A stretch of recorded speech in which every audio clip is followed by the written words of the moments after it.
bienvenidos a esta actividad que hemos preparado, fundamentalmente orientándola hacia lo que es pertinente, lo que es importante y fundamental en el rol que a cada uno le cabe cumplir en nuestra institución.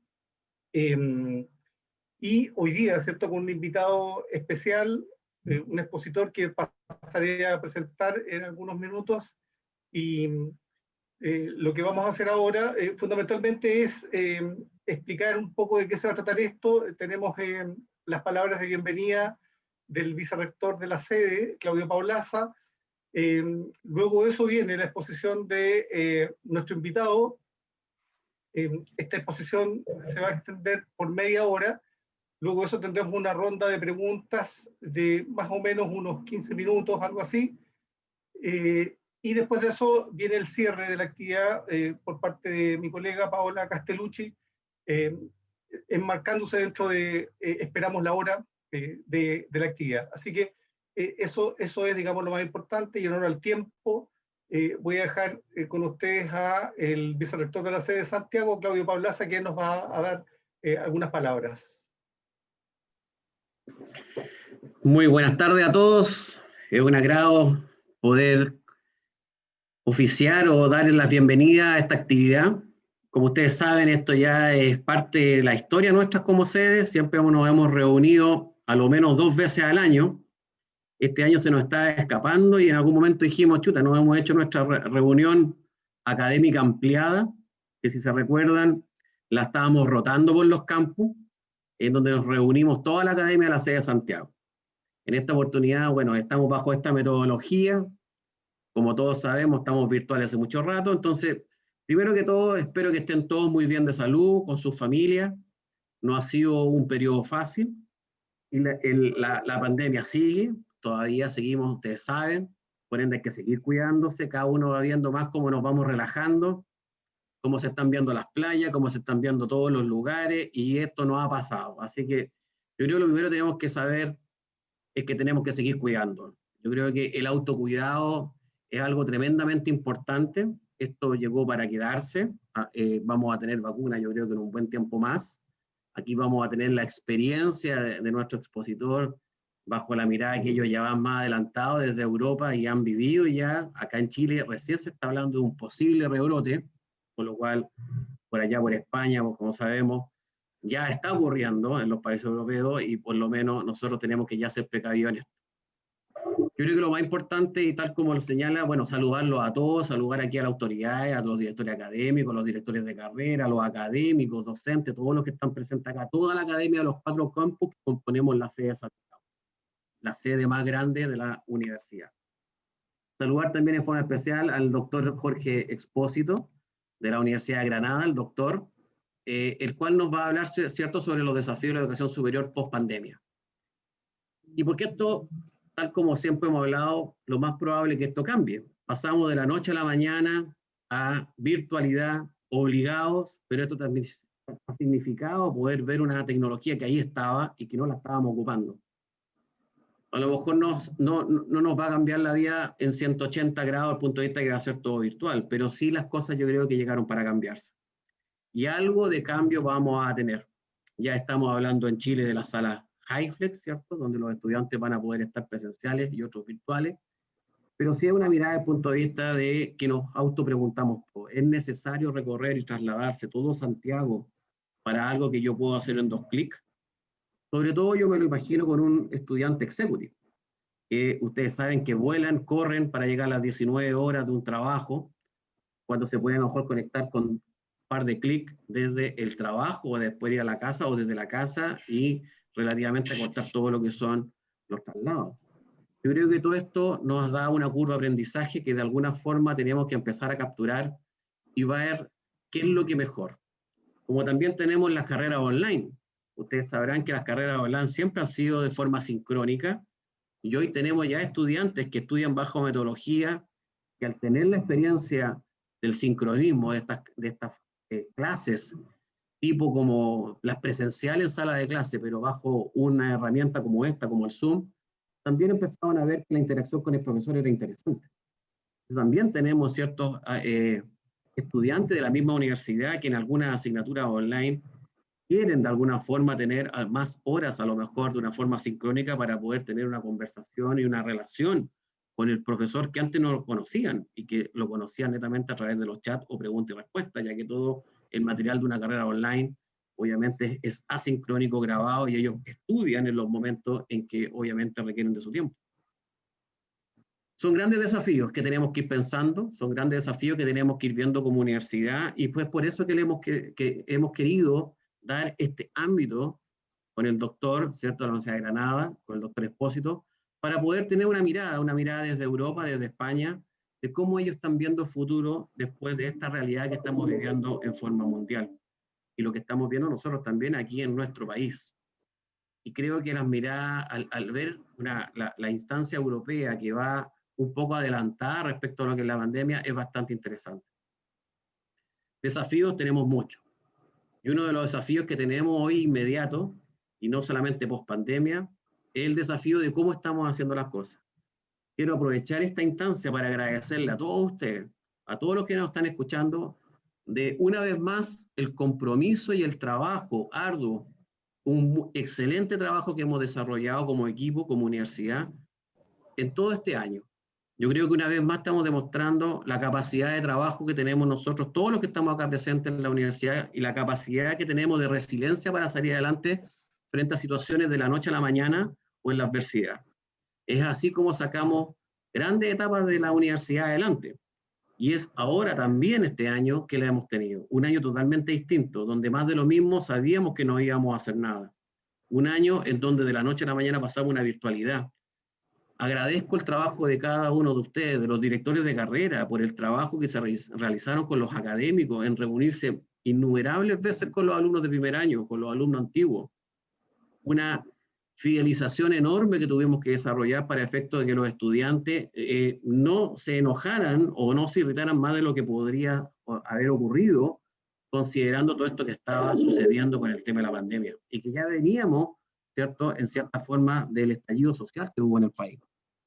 Así que yo quiero agradecer el trabajo, pero no basta también con un buen resultado como lo hemos hecho hasta ahora, que significa unas clases muy bien desarrolladas en forma virtual con todas las capacitaciones que hicieron ustedes los académicos, y que ahora también estamos desarrollando en forma exitosa de las carreras presenciales, o sea, de las asignaturas prácticas pendientes de algunas de las carreras de las facultades que tienen una presencialidad, que definitivamente no se pudo virtualizar todo. En aquellas carreras prácticas que estamos desarrollando ahora, también hemos hecho un excelente trabajo, en donde los estudiantes están recibiendo una clase de calidad, y una clase también no solo a las personas presenciales con una seguridad que nos da el protocolo y todo lo que hemos implementado en los campus para lo que es la pandemia, cumpliendo todas las normativas del Ministerio de Educación y Salud, sino que también remotamente a todos aquellos estudiantes que por el motivo que sea no han podido venir. Una vez más hemos demostrado que podemos salir adelante frente a situaciones que nos tienen que hacer una reacción importante. Pero, como les digo, en lo inmediato ya tenemos una instancia o un desafío. Hoy es muy importante tanto el resultado, los objetivos, como el cómo. Y en ese aspecto tenemos que saber ordenarnos. Hoy, hace más de 2 años ya tenemos una superintendencia de educación, de educación superior en el país, y por ende estamos siendo fiscalizados en todo lo que hacemos. Todo lo que hacemos es fiscalizado. La amplitud del ámbito de gestión de la superintendencia es demasiado amplio, y por ende ellos nos pueden obviamente fiscalizar en todo, y eso está ocurriendo, y por ende tenemos que ser tremendamente ordenados. Eso nos da un desafío en lo inmediato, así como estamos hablando de esto, de un desafío desde el punto de vista de ser muy ordenados.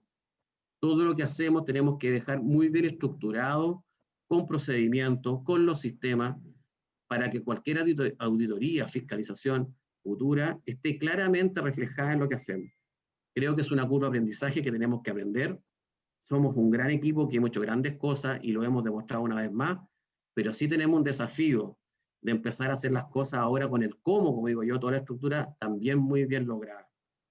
Hemos sacado adelante los cursos prácticos, pero hemos tenido algunas situaciones de desorden como institución a lo mejor del punto de vista, que el resultado ha sido espectacular para los estudiantes, pero sí a nivel de procedimiento tenemos que tomarnos en cuenta considerando este nuevo desafío que tenemos, que es lograr que terminemos con el mismo resultado muy bueno que hemos tenido hasta ahora con las clases presenciales que estamos desarrollando, pero sí también tenemos que ver el cómo, de manera de poder, frente a una fiscalización o frente a la exposición de nosotros como universidad a la superintendencia, poder demostrar lo bien estructurado, los buenos procedimientos y el orden de trabajo que desarrollamos, que son tremendamente importantes para la sustentabilidad de nuestra universidad. No es solo financiero, sino que también es operativo para poder asegurar una muy buena llegada y una muy buena calidad de educación para nuestros estudiantes. Quiero terminar mis palabras felicitándolos. Creo que hemos hecho un gran trabajo. Ha sido un año muy complicado. Es bueno decirlo ahora que estamos todos juntos acá reunidos. Ha sido un año arduo, pero ha valido la pena. Reflejado en la satisfacción de nuestros estudiantes, graficado en la resiliencia que tenemos como equipo y en la capacidad de poder reaccionar y poder lograr estos cambios importantes en un año que ha tenido que de la noche a la mañana hacer las cosas totalmente distintas a los años y años que llevamos haciendo universidad de la misma forma. Así que muchas gracias y espero que podamos terminar este año de muy buena forma. No me cabe duda, nos queda muy poco para poder terminar este año. Y obviamente vamos a tener que trabajar para un año que se nos viene 2021, un año que ya estamos hablando de que va a tener, ¿cierto?, virtualidad como este año, considerando las circunstancias como están, pero estamos muy, muy bien preparados y todo lo que hemos logrado este año, obviamente, nos sirve como experiencia y aprendizaje para aún más, aún hacerlo mejor, aún más hacer mejor el trabajo como lo hemos desarrollado. Así que muchas gracias a todos ustedes por la entrega, por el trabajo y por el logro que hemos tenido en lo que va este año y cómo estamos terminando este año. Juan. Gracias, vicerrector, por sus palabras. Bueno, voy a presentar al doctor Expósito. Voy a leer parte de su currículum. Él es graduado en Magisterio con especialidad en Educación Primaria, Matemáticas, Ciencias Naturales, Educación Especial, Pedagogía Terapéutica y Educación Física. Posee una licenciatura en Pedagogía, es doctor en Ciencias de la Educación, tiene como formación continua para la mejora de las competencias durante más de 50 cursos y acciones en más de 1.600 horas en los 30 años de experiencia profesional. Tiene como formación continua 15 becas recibidas para la formación docente en organismos nacionales e internacionales. Exhibe en su currículum 25 estancias en centros docentes nacionales e internacionales. En cuanto a la formación impartida para la mejora de la docencia, tiene más de 40 aportaciones a cursos y acciones con 450 horas en más de 30 años. Actualmente es el director académico del Plan de Formación, Innovación y Evaluación Docente de la Universidad de Granada desde el año 2016. En la actividad docente y formativa de más de 32 años de desarrollo, ha sido invitado como profesor para realizar conferencias en 23 unidades, 50 congresos alrededor del mundo. A nivel internacional se ha desempeñado como profesor contratado en distintos países, incluido Chile. En el ámbito de la investigación, ha sido investigador con más de 25 participaciones en cursos y acciones, en 500 horas de dedicación en 20 años. Ha recibido 9 becas como investigador de organismos nacionales e internacionales. Ha participado en proyectos internacionales de investigación en Portugal y Argentina, con más de 30 publicaciones en revistas de alto impacto, como lo son JCR, Scopus sobre orientación y acción tutorial, el uso, la mejora del entorno personal del aprendizaje y la evaluación en la investigación. Dejo a continuación con ustedes al doctor Jorge Expósito López, quien se referirá al tema desafíos de la educación superior post-pandemia. Bueno, yo voy a hablar de los desafíos de la educación superior pre-pandemia, en la pandemia que estamos y post-pandemia, según nuestra experiencia, cómo la estamos cómo la estamos viendo y cómo la estamos viviendo desde la Universidad de Granada y, bueno, y otras universidades europeas con las que colaboro, en las cuales la situación es muy, muy parecida. Voy a hablar de 3 ideas básicas. En primer lugar, una introducción con algunas ideas preliminares. Luego voy a hablar de la educación superior AC, es decir, antes del coronavirus, con algo que yo llamo una crónica de unos problemas anunciados. También voy a expresar mi opinión sobre la educación superior DC o después del coronavirus y algunas oportunidades y sinergias que creo que serían importantes a tomar en cuenta para el futuro. Y posteriormente pues, me quedaré a su disposición para preguntas, opiniones y algunas consideraciones finales. Lo de ACDC, bueno, es un poco una consideración a que parece que ahora esto está marcando nuestra vida a nivel global de una manera bastante importante. ¿De qué idea quiero partir? Me gustaría partir de una cita que a mí siempre me ha gustado mucho, una cita de Albert Einstein, en el cual ¿no? plantea que toda crisis representa al mismo tiempo una oportunidad. Si toda crisis representa al mismo tiempo una oportunidad, tenemos una oportunidad tremenda, una oportunidad a nivel global. Aquí en España se dice que la ocasión la pintan calva, es decir, que si eso es una oportunidad importante. Pero hay una segunda parte de la cita que yo creo que es importante y es sobre que no podemos pretender que las cosas cambien si siempre seguimos haciendo lo mismo. Si toda esta situación, que es una situación tremenda, con miles y miles de personas muertas, familias en una situación muy, muy grave, no lo tomamos como una oportunidad e intentamos hacer algo distinto para que cuando acabe seamos mejores, al final no habrá servido de nada. Si cuando esto acabe seguimos haciendo lo mismo, solo habrán sido unas pérdidas humanas, económicas y sociales absolutamente inútiles. Por eso creo que desde la posición de liderazgo, de liderazgo social e intelectual que representa la universidad, es nuestra responsabilidad tener la fuerza para hacer cosas de forma distinta y tener la imaginación para tomar la imaginación y la fuerza para tomar esto también como una oportunidad para cambiar hacia lo mejor. Sobre estas primeras ideas o ideas preliminares sobre toda esta situación en la cual nos encontramos, me gustaría partir un poco de unas ideas sobre el estado de la sociedad en general. Algo que se lleva dando desde algunos años, pero que parece que va acelerándose y que lógicamente en una situación de crisis como la que nos ocupa, todo se magnifica todavía más. Parece que se hace mucho más grande, mucho más evidente. Lo primero, o la primera idea es que vivimos en una sociedad en constante cambio. Y es una sociedad que está cambiando tanto y tan rápido que muchas veces mentalmente nos cuesta adaptarnos. Sobre todo las generaciones cuando va subiendo, ¿no? Tu edad te cuesta adaptarte al cambio. Pero además esos cambios en ocasiones son tan inesperados o en ocasiones son tan rápidos que tenemos una sensación de fugacidad, que todo pasa de una manera muy fugaz y que a veces pues, no merece demasiado la pena ocuparse de las cosas porque pasarán, lo cual es sin duda un peligro.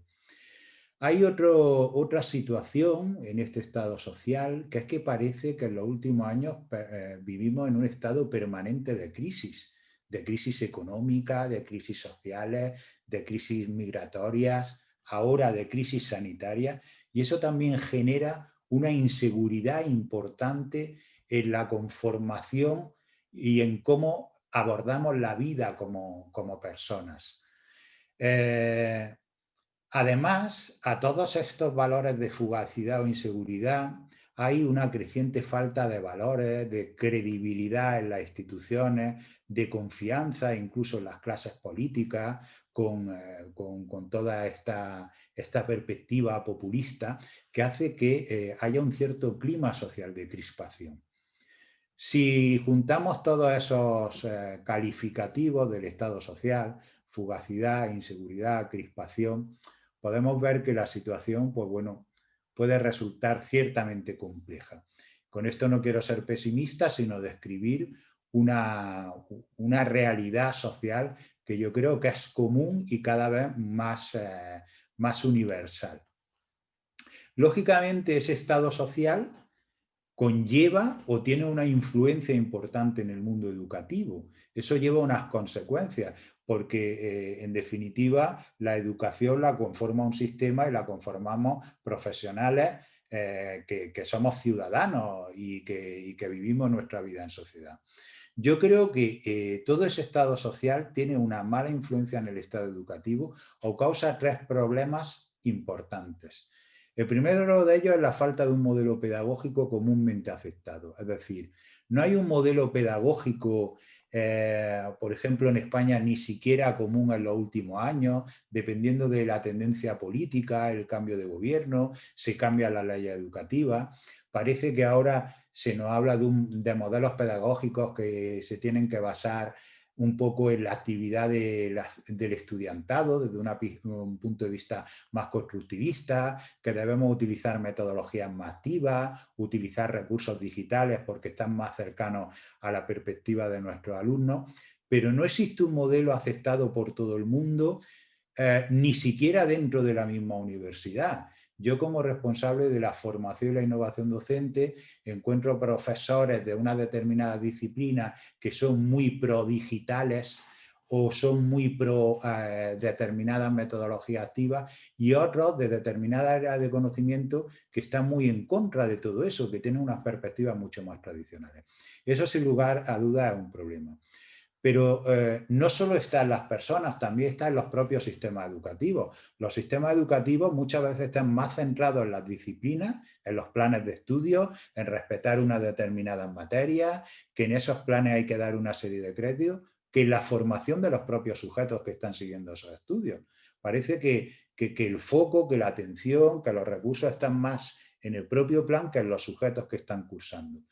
Y muchas veces más centrados en los contenidos. Estos son los temas y estos son los contenidos que se tienen que impartir, que en el verdadero desarrollo de las competencias. Aquí en Europa, desde el plan Bolonia, que los planes de estudio y las guías de estudio se deben basar más en las competencias, en el desarrollo de competencias que en contenidos, pero luego, sin embargo, aunque eso esté en las guías docentes, cuando va a la realidad el profesor está preocupado por desarrollar un determinado tema, que eso encaje en su calendario académico, por evaluar sobre unas determinadas temáticas, más que evaluar o constatar que los alumnos han desarrollado una serie de competencias y que a veces pues, es mejor dejar unos temas y centrarse más en el desarrollo del propio estudiante. ¿Qué hace todo esto o todas estas problemáticas? Que los sistemas educativos, que se supone que deben ser el paradigma del orden, del control, del estándar, se encuentren a veces un tanto desordenados para los usuarios. Supuestamente desde la gestión tenemos una perspectiva muy ordenada, pero los usuarios no saben muy bien cómo transitar por él, transitan por un plan de estudios como si estuvieran cumpliendo unas determinadas metas o superan una materia, no dicen he aprendido en esta materia, dicen he superado la evaluación de esta materia, lo cual es peligroso. También desde la perspectiva de la orientación educativa, esa gran diversidad de leyes, de escenarios, de falta de un modelo, de falta funcionalmente de que lo que se declara que se van a desarrollar competencias se esté centrado en eso y no en el desarrollo de contenido, hace que la propia orientación educativa esté un tanto desorientada. ¿Y cuál es el tercer escenario? El tercer escenario, lógicamente, es el escenario docente. ¿Cómo nos planteamos todo esto? Está claro que el estado de la docencia nos está planteando nuevos escenarios.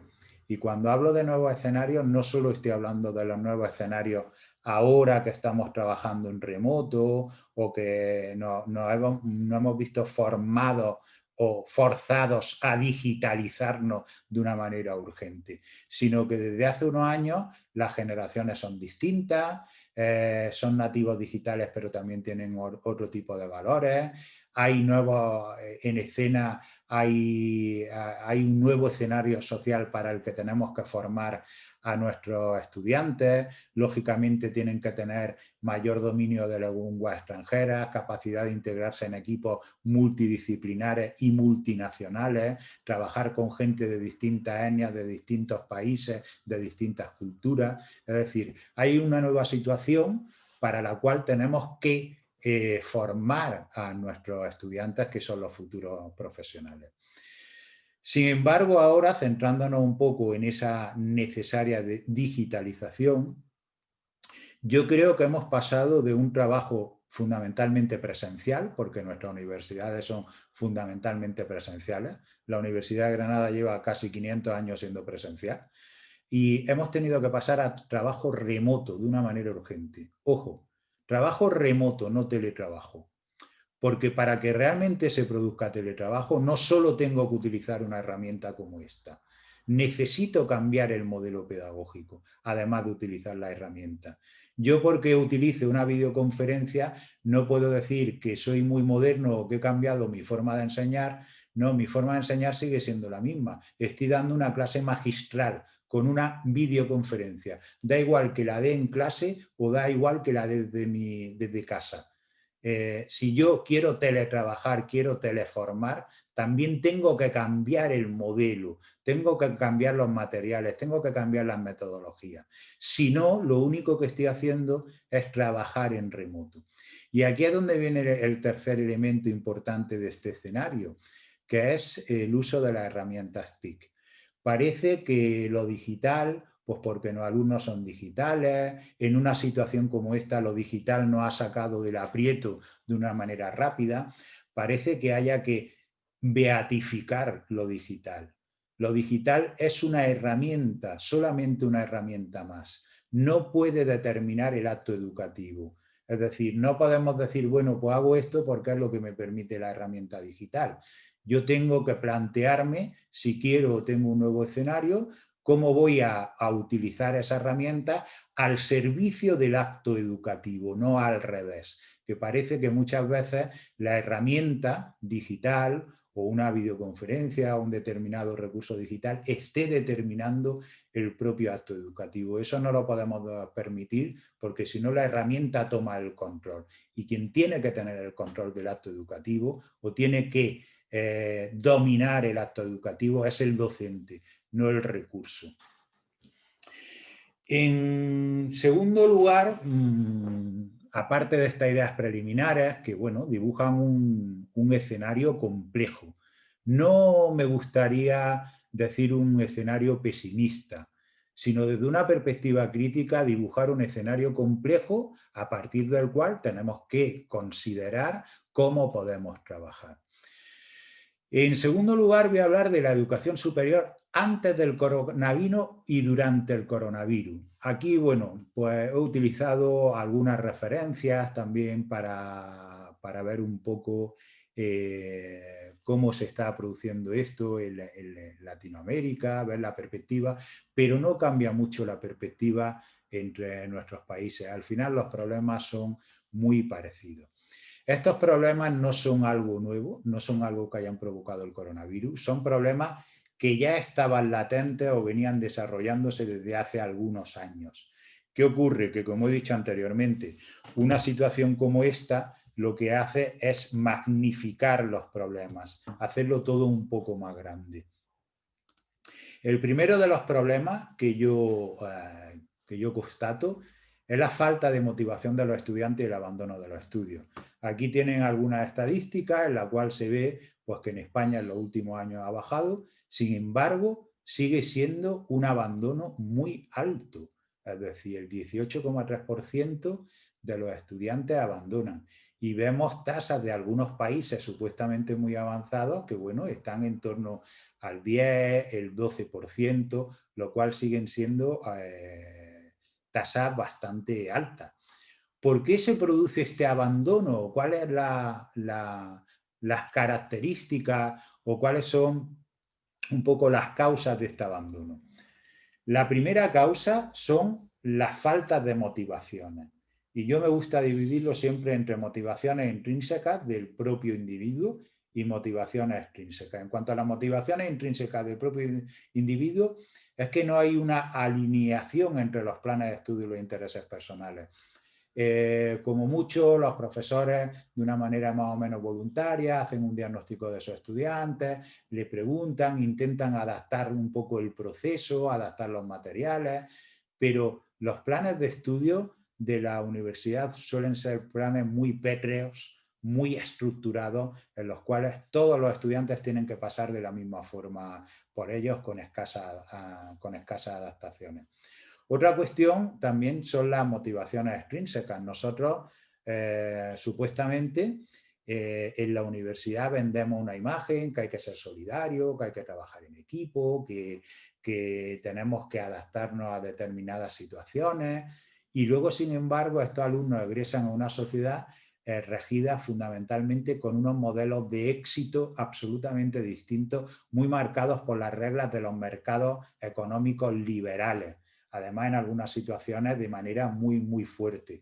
Entonces, se le ha dado una serie de, en el mejor de los casos, de competencias de la universidad, y luego llegan a los mercados laborales y los propios empleadores dicen, vale, sí, pero no son suficientes o no es exactamente eso lo que necesitamos.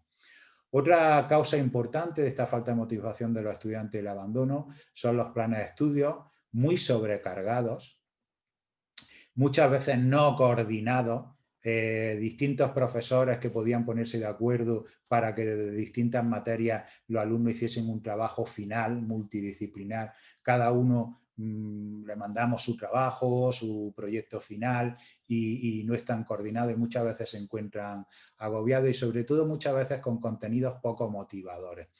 En la universidad, que está bien, siempre hay que partir desde el principio y ver las perspectivas históricas, muchas veces queremos empezar por la génesis y en ocasiones tendríamos que empezar un poco al revés, ¿no? ¿Dónde estamos? ¿De dónde venimos? ¿Por qué hemos llegado aquí? Más que empezar siempre por el principio, lo cual motiva poco a los estudiantes. Además, los sistemas suelen ser bastante poco flexibles para adaptarse a cambios y a problemáticas que se pueden dar.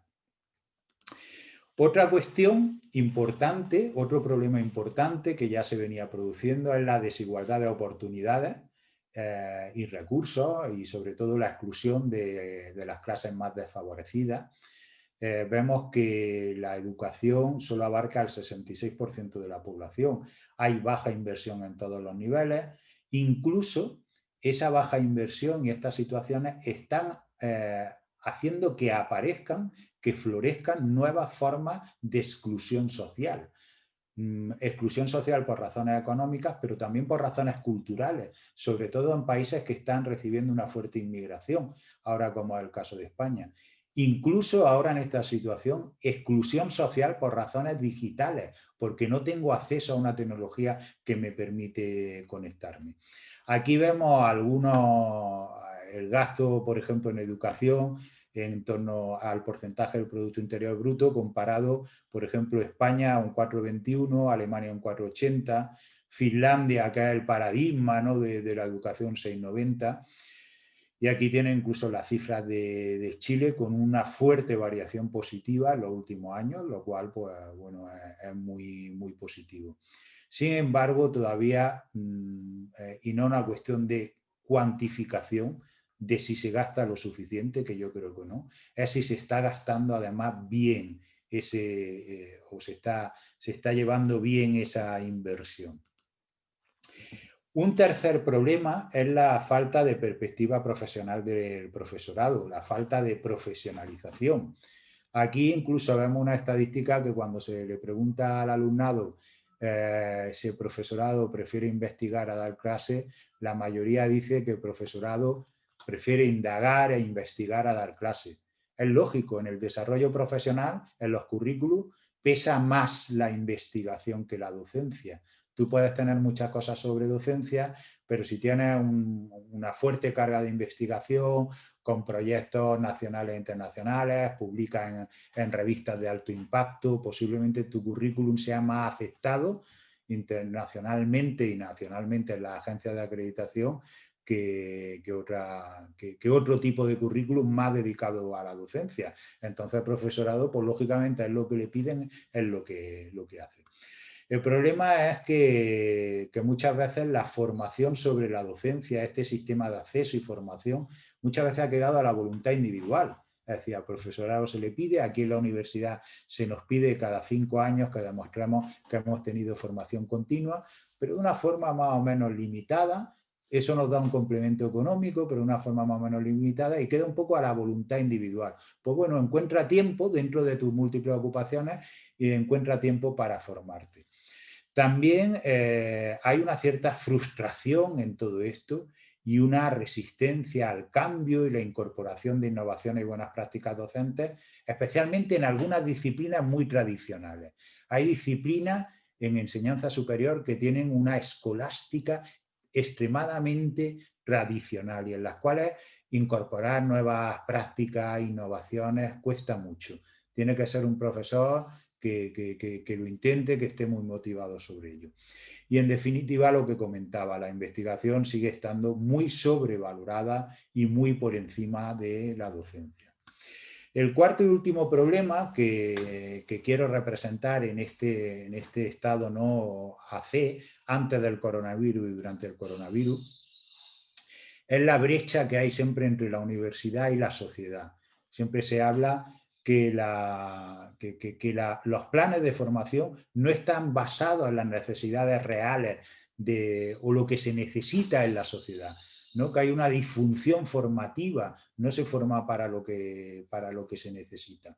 También que las competencias académicas o las competencias que desarrollamos en la universidad no son siempre las que necesitan los profesionales. Claro, nosotros siempre trabajamos a futuro. Estamos formando a los profesionales de dentro de 5, de 6 años, y con ese mundo tan fugaz no es fácil. Pero en ocasiones, y por ahí hay estadísticas de centros de empleo que dicen que lo que se supone que se está, o las competencias que se supone que se están generando en la universidad, no son exactamente esas, y además no son las que se necesitan en la realidad. Con lo cual podríamos tachar esto de un cierto conservadurismo formativo, ¿no? Y también la escasa transferencia muchas veces del conocimiento de la universidad a la empresa y a la sociedad, porque hay una carencia de un modelo de financiación público-privado en algunos países, por ejemplo en España. Aquí pongo algunas estadísticas como ejemplo, ¿no? La evolución de las patentes desde la universidad, que pese a que las patentes suben en el total español, las patentes desde la universidad están bajando, o la comparación internacional de investigadores del sector empresarial, vemos como en España pues es bastante bajo. Y bueno, está cercano al Reino Unido, pero es de los peores de los países avanzados del mundo. Vemos, sin embargo, que Corea, Japón, Estados Unidos, Suecia tienen unos niveles que casi duplican el nuestro. Es decir, tenemos que hacer todavía un gran esfuerzo de conectar la universidad con la sociedad y la empresa. ¿Cuál sería este escenario un poco coronavirus que marca un poco todo esto? La falta de motivación de los estudiantes y el abandono de los estudios, como he dicho, la desigualdad de oportunidades y recursos, que conlleva la exclusión de clases desfavorecidas y de clases no desfavorecidas también, ¿no? Pero especialmente de ellas porque la situación es más grave. La falta de perspectiva y desarrollo profesional del profesorado, esa necesidad de profesionalización, y la brecha entre la universidad y la sociedad. ¿Cuál es la situación o cuál debería ser la situación del coronavirus? Aquí tenemos que, yo creo que aprovechar las oportunidades y generar sinergias de futuro, porque creo que es importante. La primera de ellas son que, sin lugar a dudas, y en palabras de su vicerrector, hemos hecho una adaptación extraordinaria. En las universidades hemos hecho una adaptación y unos esfuerzos tremendos, extraordinarios. En la Universidad de Granada, el plan que yo dirijo de formación e innovación docente es un plan enorme que se compone de más de 5.000 horas de formación docente, un jueves estábamos dando cursos en presencial y el martes siguiente ya se estaban dando online. ¿Qué ocurre? Que algunos de los cambios han llegado para quedarse. No todo, volveremos a la presencialidad, volveremos a estar en clase, pero algunas partes de la digitalización han llegado para quedarse porque son tremendamente económicas. Por ejemplo, yo hace unos días estuve también en un foro con compañeros. La Universidad de Granada tiene campus en 2 continentes, en Europa y en el norte de África, 2 ciudades autónomas españolas que son Ceuta y Melilla. Antes, si yo quería dar una conferencia allí, tenía que ir al aeropuerto, coger el avión, llegar a Melilla, alojarme un día en el hotel, dar una conferencia. Tardé 5 minutos en conectarme para dar una videoconferencia. Esa simplicidad y esa economía del recurso, eso ha llegado para quedarse sin lugar a dudas. ¿Viajaremos e iremos a los sitios, nos desplazaremos? Sí, pero muchísimo menos. Entonces, ese gran esfuerzo de adaptación que han hecho los docentes, no podemos dejar que se desperdicie. Cuando acabe esto, no podemos decir, bueno, pues volvemos como estábamos, porque los profesores se han formado, los profesores se han digitalizado, los alumnos han aceptado el reto. Es decir, todo esto tenemos que quedarnos con lo mejor para seguir empleándolo. Y ese esfuerzo de adaptación no podemos dejar que se desperdicie. También tenemos que analizar las necesidades, unas necesidades que antes eran evidentes y ahora son imprescindibles para transformar la formación y la docencia en sí. ¿Nos hemos dado cuenta? Antes todo el mundo, bueno, esto de lo digital pues es importante, debemos hacerlo. De un día para otro todo el mundo somos expertos en el uso de Zoom, de herramientas digitales. Hemos cambiado la forma de relacionarnos con los alumnos, hacemos tutorías digitales, compartimos materiales en repositorios online. Todo eso que antes se nos pedía y nuestros alumnos a lo mejor decían, ¿puede compartir un vídeo, hacer un vídeo tutorial? Bueno, sí, bueno, yo lo explico aquí, no os preocupéis. Lo hacemos al instante, al minuto, sin ningún problema. Otra cuestión importante es que creo que esta digitalización ha tenido un impulso importante. Incluso aquellos profesores que eran reacios a digitalizarse, de repente se han metido un poco en todo esto. Esa sinergia hay que aprovecharla, porque está claro que el proceso de digitalización no va a parar. La sociedad cada vez va a ser más digital. Y otra cuestión importante es que esta nueva sociedad, los nuevos estudiantes, requieren respuestas distintas. Volviendo a la cita inicial de Albert Einstein, si seguimos haciendo lo mismo, posiblemente no vamos a generar los cambios que necesitemos. También es una oportunidad para que crezcamos en el uso de competencias y el uso de herramientas digitales en una atmósfera de aceptación máxima. Ya nadie se plantea si herramientas digitales sí, herramientas digitales no. Todo el mundo ha visto que es evidente que esto es necesario. Ahora mismo hay una gran oferta de formación para la docencia digital. Tenemos un montón de herramientas, un montón de plataformas, un montón de apps que podemos hablar. Además, podemos emplear la formación sobre lo digital como una excusa también para cambiar el modelo, porque lo digital nos permite trabajar muy fácilmente en equipo, compartir experiencia y recursos. Esta es una muestra. Yo estoy en España a miles de kilómetros y estamos compartiendo un foro de una manera sencilla, de una manera económica y de una manera muy rápida. Con nuestros estudiantes tenemos repositorios digitales en los que subir gran cantidad de información, en las que ellos pueden subir, pueden manejar, pueden controlar esa información. Sin lugar a dudas es algo, una asignatura pendiente que tenemos que hacer, porque nuestros estudiantes se han adaptado a esto muy rápidamente. Lógicamente son nativos digitales. Y eso cada vez nosotros vamos cumpliendo años, pero nuestros alumnos siempre tienen la misma edad o una edad aproximada, y cada vez son más digitales y están más digitalizados, incluso en su pensamiento. Ya no tienen un pensamiento tan lineal o tan gutenberiano que teníamos nosotros basado en el libro, sino que tienen un pensamiento con enlaces múltiples, mucho más en red, y ver los recursos de otra forma. Por lo tanto, tendremos que plantearnos si esto es un problema o realmente puede ser también una oportunidad de cambio. Aquí, sobre la formación docente, creo que en todo esto es clave. Una de las cuestiones claves es que los docentes nos formemos. Yo, como ejemplo, solo puedo poner el plan FIDO, que es el Plan de Formación e Innovación Docente de la Universidad de Granada. El plan FIDO tiene una serie de dimensiones sobre las cuales se tienen que formar los docentes: diseño, organización, desarrollo y evaluación de la docencia, tutoría y orientación académica personal y profesional, adecuación de la docencia e innovación educativa a la sociedad actual e investigación docente y transferencia del conocimiento. Y sobre esta línea en concreto, pues aquí pueden ver algunas sublíneas: mejora de las competencias docentes en la universidad actual, igualdad, inclusión y sostenibilidad, internacionalización y digitalización y virtualización de la docencia. ¿Cómo hacemos eso? Aquí en la Universidad de Granada tenemos una parrilla formativa de en torno a 80 acciones formativas, cursos, jornadas, foros de distinto tipo que se desarrollan a lo largo del año. Y luego tenemos convocatorias abiertas, tenemos una convocatoria de equipos docentes en los cuales los profesores se unen en un grupo para formarse expertos y noveles, como los equipos de formación, universidad y mentorización de profesores novel, o equipos permanentes, por ejemplo, que quieren trabajar sobre una de estas temáticas. También tenemos una formación a la carta. No solo hacemos nosotros la formación, cursos ya empaquetados, sino que los centros, los títulos de los departamentos nos piden un curso de unas determinadas características y se genera ese curso específico y especializado.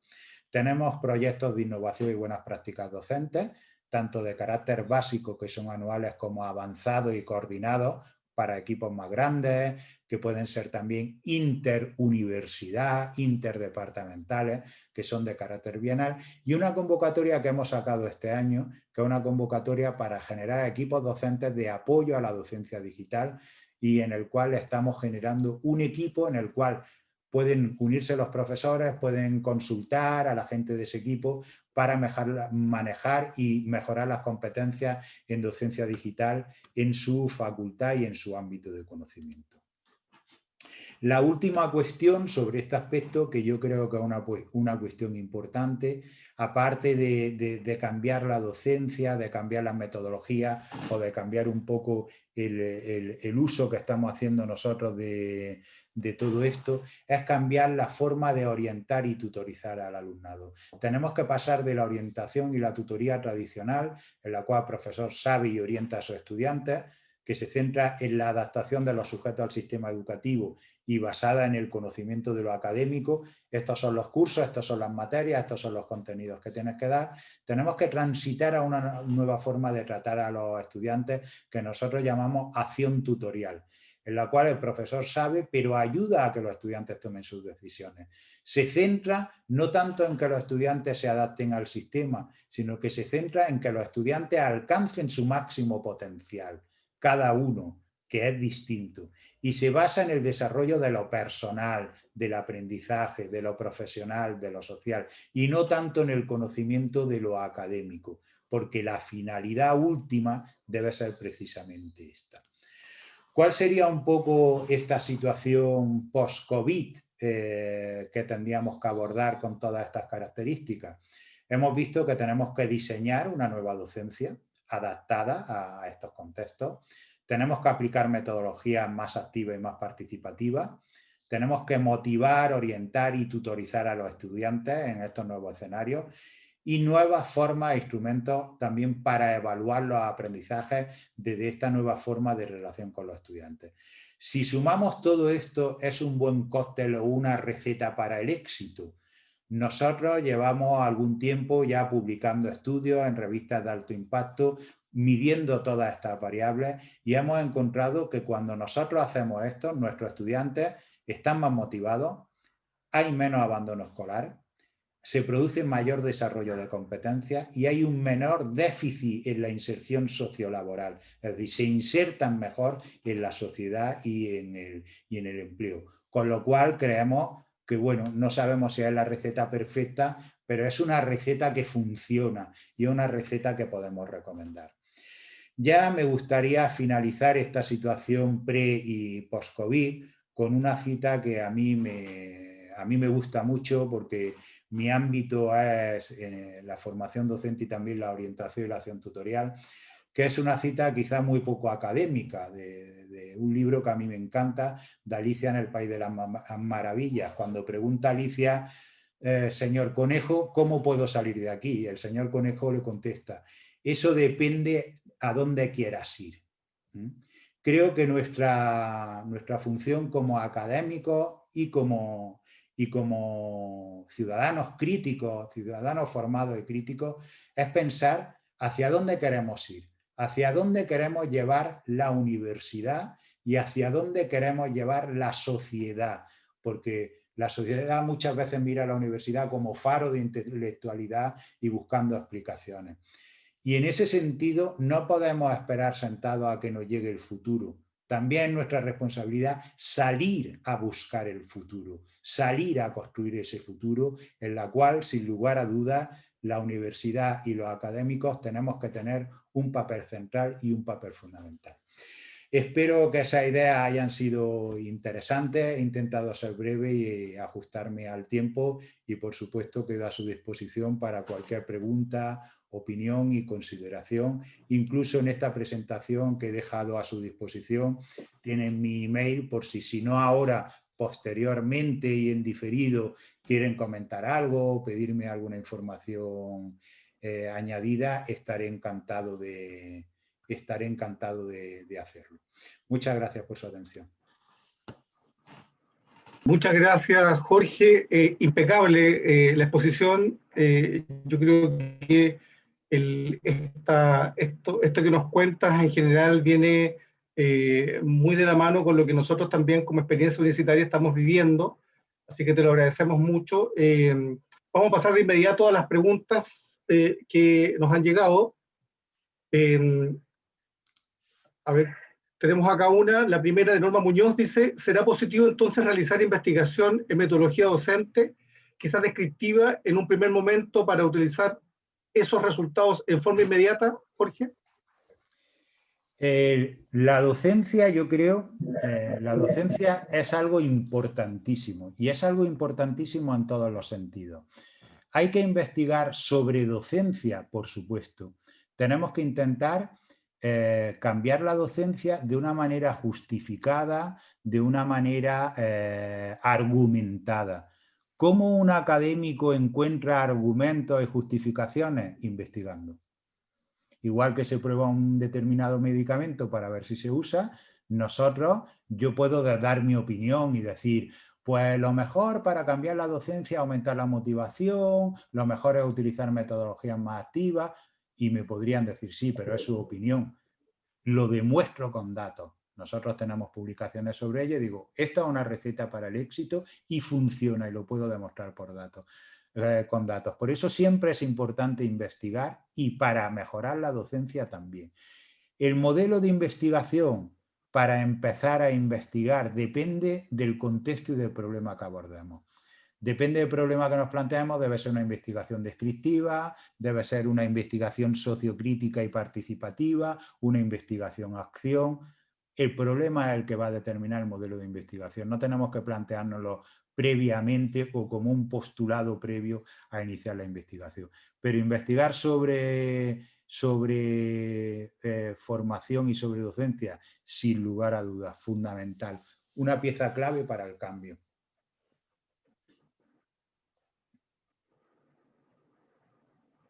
Gracias, Jorge. Gracias, Norma, por la pregunta. Otra pregunta de Alexia Ananías dice, hola a todos, tengo una pregunta. ¿Cómo podemos ir modificando este modelo rígido de aprender y continuar la carrera o universidad? La universidad son instituciones a las que cuesta mucho cambiar el rumbo.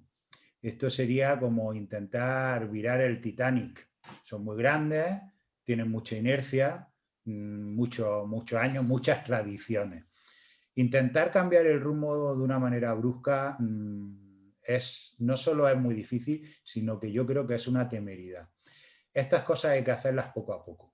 Yo siempre pienso que una revolución de vez en cuando está bien, pero en la mayoría de los casos prefiero una evolución a una revolución, sobre todo en contextos como el que vivimos. Nosotros hemos establecido muchos cambios de manera específica en materia, en titulaciones, en centros, y siempre han empezado paso a paso, con cambios pequeños, demostrándole a la gente que si hace una cosa distinta, funciona. y que es posible. Y que si tú implementas un pequeño cambio, eso funciona. Eso además conlleva o tiene muchas implicaciones, que te hace colaborar más con tus compañeros, que te encuentras mejor que ellos, que incluso el esfuerzo es compartido con otras personas. Porque cuando hablas con otros docentes te das cuenta que las problemáticas son los mismos. No solo mis alumnos tienen esa falta de motivación, todos.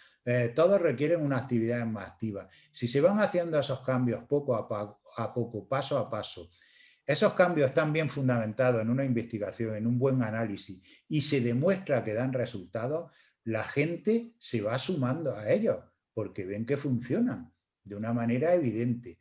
¿Son cambios lentos? Sin lugar a dudas. ¿Son cambios en los que tenemos que plantearnos a medio o largo plazo? Sin lugar a dudas, pero tenemos que empezarlo. ¿Cómo? Pues con las ganas, las posibilidades y la pasión de gente que le guste mucho la docencia y quiera conformar equipos de trabajo. Lo que yo no recomiendo nunca es abordar estas cosas en soledad. Creo que el grupo de trabajo, unirse en equipo con compañeros que tengan las mismas inquietudes, es fundamental para poco a poco ir cambiando las cosas, paso a paso. Yo creo que esa es la palabra. Y paso a paso al final se llega lejos, bastante lejos.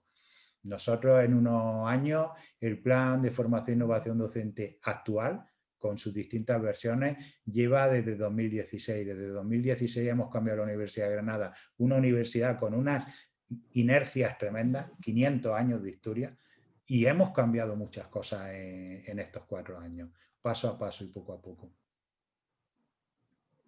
Gracias, Jorge. La pregunta de Alexia, gracias. Pregunta Pablo Santander, hola, ¿de qué manera es posible cambiar el modelo pedagógico en el sentido que incorporemos herramientas tecnológicas como medio y no como fin, entendiendo que aún nos encontramos formando bajo el paradigma centrado en el profesor y no en el estudiante? Precisamente el uso de la herramienta yo creo que debe ser posterior. Es decir, el problema, lógicamente no estamos en la mejor situación porque no hemos digitalizado sí o sí. Es decir, no hemos digitalizado por impacto directo a la mandíbula. O te digitalizas o quedas cao. Esa quizás no sea la mejor situación para hablar de todo esto. Pero creo que lo importante primero es plantearse el cambio del modelo y no el cambio de la herramienta. Yo, si desde el principio empiezo a diseñar mi docencia incorporando cada vez un poquito más la actividad del estudiante, incorporando el Flip Classroom, incorporando cuestiones con metodologías más activas y más participativas, dándole voz al estudiante, poco a poco. No hace falta en un año cambiar una materia de arriba abajo, incorporando pequeñas cosas poco a poco y eso me hará ver que para hacer eso yo tengo un montón de herramientas y muchas veces las herramientas digitales me sirven. Pero primero el cambio del modelo y luego el uso de la herramienta. Si no, la herramienta acaba dominándolo todo. Nosotros en nuestra experiencia iniciamos estos cambios en una materia que se llama acción tutorial, precisamente, y cuando vemos ahora el programa de la materia y vemos el espacio virtual en el cual están todos los materiales y donde los alumnos están siguiéndolo, decimos, oye, si esto no se parece en nada a 4 años. Empezamos a incorporar vídeos tutoriales, empezamos a incorporar, oye, pues antes de que llegue el estudiante a la clase, que tenga un pequeño material y una lectura y unas preguntas para la reflexión. Eso lo dejábamos en ese entorno virtual para que ellos antes de llegar a clase lo pudiesen leer. Algo fácil, algo sencillo.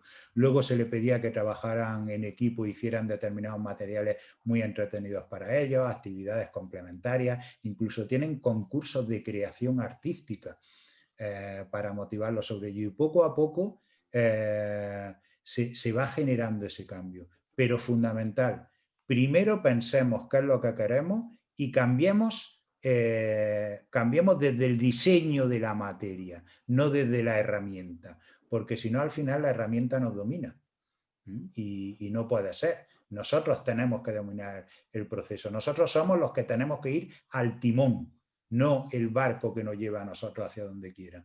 Eso es fundamental. Diseño, cambio del diseño instructivo de una manera fundamental, de manera consensuada, de manera compartida con compañeros, que hace que nos sintamos mejor, mucho más entretenidos, mucho más fortalecidos. Nuestros alumnos lo agradecen, indudablemente, y nuestros alumnos, está claro, es que se obtienen mejores resultados. ¿Qué más podemos pedir como docentes? Que nuestros alumnos estén más motivados, atiendan más clases, hagan más cosas y se obtengan mejores resultados.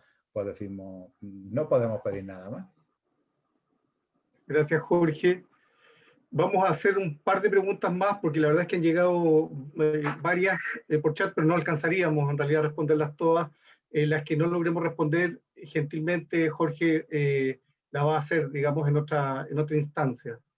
Una pregunta de Alejandra Rabanal, dice: vengo de un reciente congreso de abandono estudiantil universitario.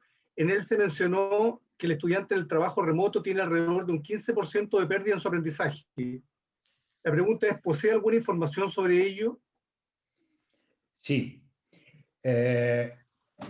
A ver, recientemente hemos hecho un trabajo que todavía está ya en revisión, pendiente de publicación, que es sobre todo esto de la digitalización. Hay personas que planteaban, es una cuestión que nos planteaban y a partir de ahí hicimos la investigación, que en digital los estudiantes perdían conocimiento, es decir, que al estar en un entorno virtual, dar las clases de manera digital, entregar los trabajos en ese entorno virtual, perdían resultados de aprendizaje. No es cierto.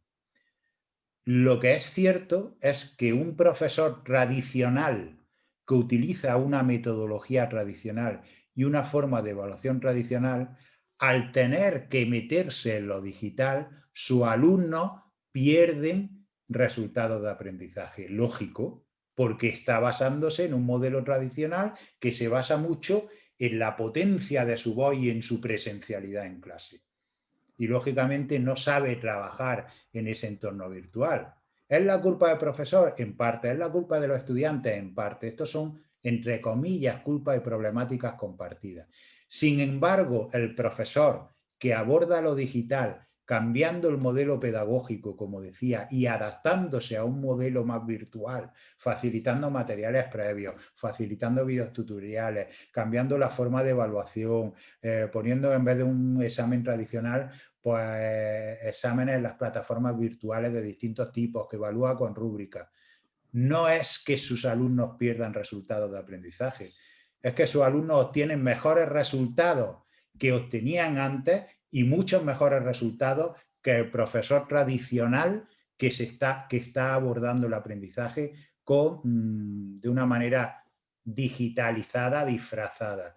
Pero ojo, es que además lo hemos comparado con otros lugares en los cuales se seguía con la docencia en presencial, y nuestros alumnos, con el cambio de ese modelo pedagógico y el cambio en lo virtual, obtienen mejores resultados que los alumnos en enseñanza tradicional presencial. Es decir, lo cual nos da que pensar mucho, que esto ha llegado para quedarse, que esto es algo importante, pero lo fundamental es el cambio del modelo, el cambio de paradigma. No podemos abordarlo, no, es que yo soy un profesor digital, no. Usted es un profesor tradicional que está empleando una videoconferencia o está empleando un recurso digital.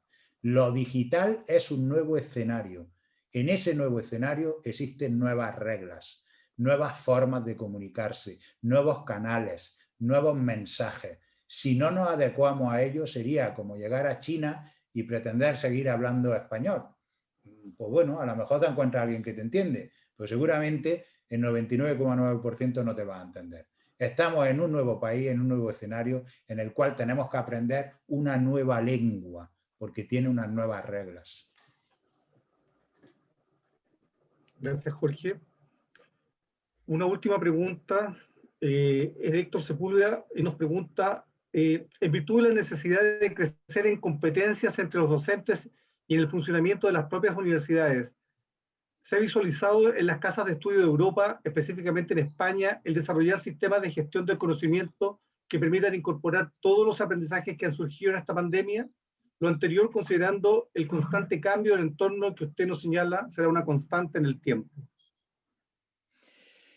Sin lugar a dudas hay una cuestión que para mí es clave, y la palabra clave para mí es diagnóstico.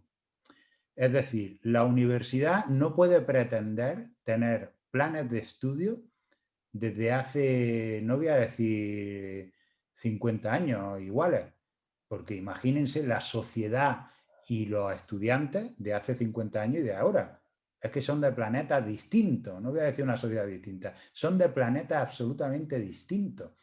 Y yo muchas veces he asistido a clases y he asistido, pues bueno, he inaugurado como responsable del plan de formación determinadas acciones, y el profesor estaba proyectando con una pantalla digital, una presentación en PowerPoint, en un entorno acondicionado, en un entorno tal, pero yo me quedaba pensando, si este señor, en lugar de luz eléctrica, tuviera antorcha y fuese con una túnica, estaríamos en la Universidad de Granada del siglo XVI. El conocimiento es exactamente el mismo y la forma de transmisión es exactamente la misma. Por lo tanto, los sistemas deben cambiar. Pero claro, si esto cambia tan rápidamente, la universidad no puede cambiar al ritmo que está cambiando la sociedad. ¿Cuál es la clave? El diagnóstico. Nosotros tenemos que hacer un buen diagnóstico y tenemos que hacer un cálculo prospectivo. Es decir, lógicamente, y hablo desde la ciencia físico-naturales o las ciencias médicas. Si un doctor nos descubre que nuestros niveles de azúcar están subiendo, no esperará a que tengamos una diabetes, dirá, oiga, sus niveles de azúcar están subiendo. Si dentro de 1 o 2 años usted no quiere tener un problema grave, cambie la dieta, haga ejercicio y posiblemente en ese tiempo mejorará su metabolismo y su estado de salud general. Ese análisis diagnóstico y esa prospectiva se puede hacer en educación, sin lugar a dudas. Conocemos bien la universidad, nos movemos bien en ella, sabemos las problemáticas, pero tenemos que ser capaces de analizar exactamente en qué situación estamos y prever qué vamos a necesitar para que la universidad pueda ir cambiando y se vaya adaptando. Lógicamente, esto no es una cuestión de modas. Nosotros no podemos ir al cambio inmediato, a la moda, a lo que se lleva. Tenemos que prever unos cambios sociales, pero somos académicos, nos dedicamos a eso, desde los modelos matemáticos. Somos capaces de predecir el tiempo atmosférico con cierta certeza en una semana. Yo creo que desde distintas disciplinas se pueden prever los cambios sociales con un tiempo suficiente como para preparar la universidad a ello. ¿Es un ejercicio de responsabilidad? Sí. ¿Es un ejercicio arriesgado? También. Pero creo que la universidad también tiene que ser en determinada medida, con lógica, con sentido común. Tenemos también que asumir determinados riesgos. Es nuestra responsabilidad social plantear ideas nuevas, igual que cuando se plantea una teoría nueva, que nos sometemos al escrutinio de los demás académicos y a veces digo, bueno, pero ¿cómo va a ser eso? Sí, mira, te lo demuestro con datos. Esa característica de soñar qué es lo que queremos y poner el esfuerzo, la imaginación, la creatividad para conseguirlo, creo que debe ser una característica de las universidades, que en ocasiones se ha perdido. Y creo que es nuestra responsabilidad recuperarla. Doctor Espósito, muchísimas gracias por la respuesta, por la masiva experiencia que nos ha contado. Las preguntas que no fueron respondidas, nos comprometemos a hacérselas llegar para que usted en un plazo, digamos, razonable se las responda a quienes las efectuaron. Y ahora vamos a finalizar con las palabras de Paola Castellucci, es la directora académica del Campus Santiago Centro, quien va a dar por finalizado entonces esta actividad. Adelante, Paola. Gracias, Juan.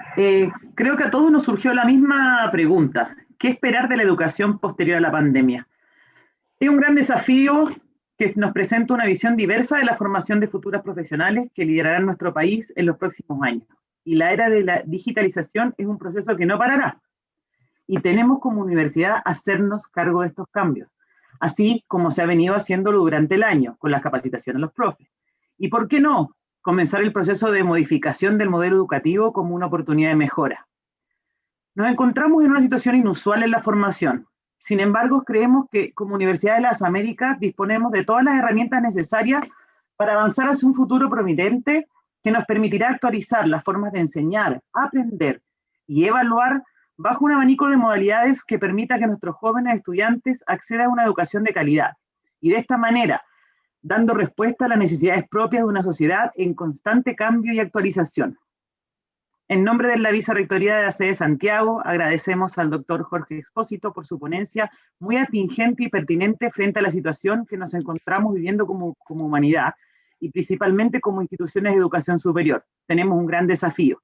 También agradecer a la Dirección de Vinculación con el Medio, que nos ha permitido generar este espacio de reflexión desde una mirada macro que nos permitirá como institución incorporar aquellos aspectos necesarios en la formación universitaria. Y finalmente, a todos y todas que nos han acompañado en esta fructífera jornada. Muchas gracias. Bien, gracias Paola, gracias a esta actividad. Nos estamos viendo en cualquier momento. Muchas gracias. Adiós. Chao, gracias a todos. Doctor. Un Muchas placer. gracias. Igual, un placer. Muchas gracias, doctor.